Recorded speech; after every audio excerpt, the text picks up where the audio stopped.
काय चाललंय रोहन? काही भूगोलाचा क्विज तयार करतोयस का? असं काही नाही दादा. शाळेत आम्ही भारताच्या लोकसंख्या आणि भौगोलिक संरचनेबद्दल शिकत आहोत. तुला माहित आहे का की भारत हा जगातील सर्वात विविध देशांपैकी एक आहे.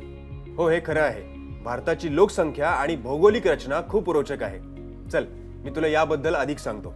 अरे हो प्लीज, मला जाणून घ्यायला खूपच आवडेल. छान. भारताची लोकसंख्या आणि भौगोलिक रचना अनोखी आहे. भारत दक्षिण आशियामध्ये स्थित आहे आणि त्याला भिन्न देशांनी वेढले आहे.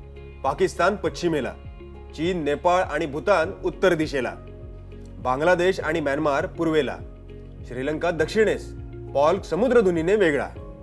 पर्वत. हिमालय हा जगातील सर्वात तरुण पर्वतरांगा आहेत. कंचनजंगासारखी शिखरे आणि गंगासारखी नद्या याच पर्वतरांगेत उगम घेतात. मैदाने.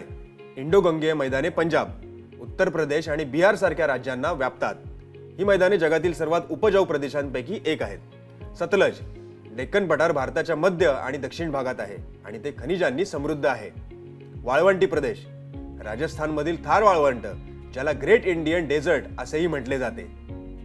किनारे आणि बेट. भारताला 7,500 किलोमीटरपेक्षा जास्त किनारा आहे. अंदमान निकोबार आणि लक्षद्वीप सारखी बेट भारताचा भाग आहेत. लोकसंख्या. भारताची लोकसंख्या जगात दुसऱ्या क्रमांकावर आहे. 1.4 अब्जपेक्षा जास्त लोकसंख्या. लोकसंख्या भाषा, धर्म आणि संस्कृतीच्या बाबतीत विविध आहे. भारतामध्ये 22 अधिकृत भाषांचे मान्यता प्राप्त असतात आणि 1600 पेक्षा जास्त बोली आहेत. साक्षरता दर 77% आहे, पण ते राज्यानुसार बदलते. आर्थिक आणि सामाजिक विविधता. भारताच्या लोकसंख्येला 2 मुख्य विभागात वाटले जाते. शहरी क्षेत्रे, मुंबई, दिल्ली, बेंगळुरू सारखी शहरं, आणि ग्रामीण क्षेत्रे, गाव, जिथे मुख्यतः शेती केली जाते. हे किती इंटरेस्टिंग आहे. एकच देश आणि इतकी विविधता कशी असू शकते?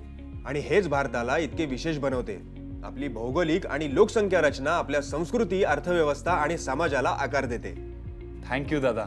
आता मला भारताची भौगोलिक रचना आणि लोकसंख्या विषयी खूप काही माहिती झालं आहे. खूप छान रोहन. आपल्या देशाबद्दल जाणून घेतल्याने त्याचे सौंदर्य आणि विविधतेची किंमत जास्त समजते. हो, हे सर्व मी माझ्या वर्गात सादर करीन.